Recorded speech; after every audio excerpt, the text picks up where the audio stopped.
We feel pretty good about our ball club. We've got a signing of Trevor Hoffman gives us a legitimate closer.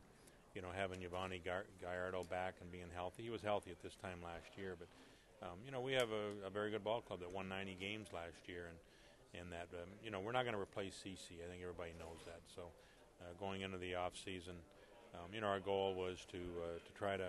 We're going to have to reshape our bullpen because of the number of free agents we had. So, but we have some good players coming back out of the bullpen. Seth McClung pitched very well down the stretch. Carlos Villanueva, David Risky will be healthy and back with us.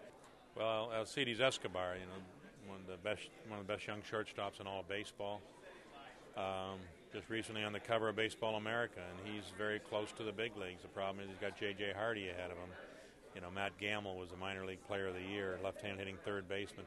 They'll all be in camp this year, the two of them. And, we hope to bring some other younger players into camp also, and we usually bring a few of them over on the other side. Cole Gillespie might get a shot, to play in the outfield during some of our games. Yeah, you'd like to avoid the arbitration process. If you have to go, you go.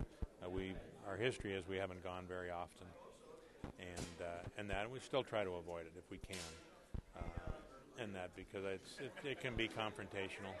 I don't think it's good for either parties, but it is out there, and it's a process, and we just are so far apart on numbers, and we don't think we can come to agreement. We would have to go, but it's nice that free agency is a part of what we're doing now. A few years ago, it wasn't. We weren't able to attract free agents, but as competitive as we are now, the support that we get, free agency is a part of putting our club together.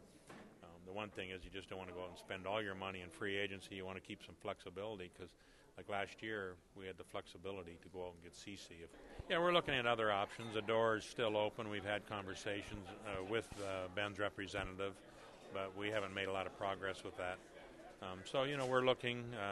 I'm not sure we will add. It just depends on where the numbers come in and that. But, go back to free agency. It's got to be a fit for us. Ryan is looked upon. Prince, J.J., Corey Hart, the nucleus of a good young group of players in that. So I think our younger players are going to feel a little more at ease. They've been through a pennant race now.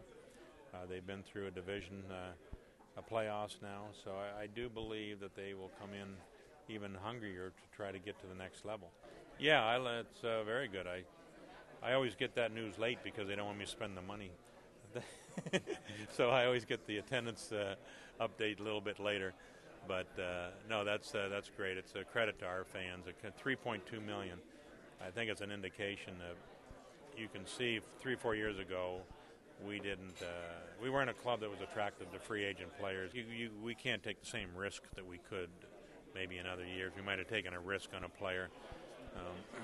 Injury risk is another thing you can't take. And in the past, teams would say, okay, we're going to identify 1 or 2 injured players, roll the dice, give them some money with some incentives and see if it works. But, those deals are tough to make with the economy the way it is now because, we still have to be careful that, the fans, we expect them to come out if we put a good product on the field, but it may be a little bit different this year.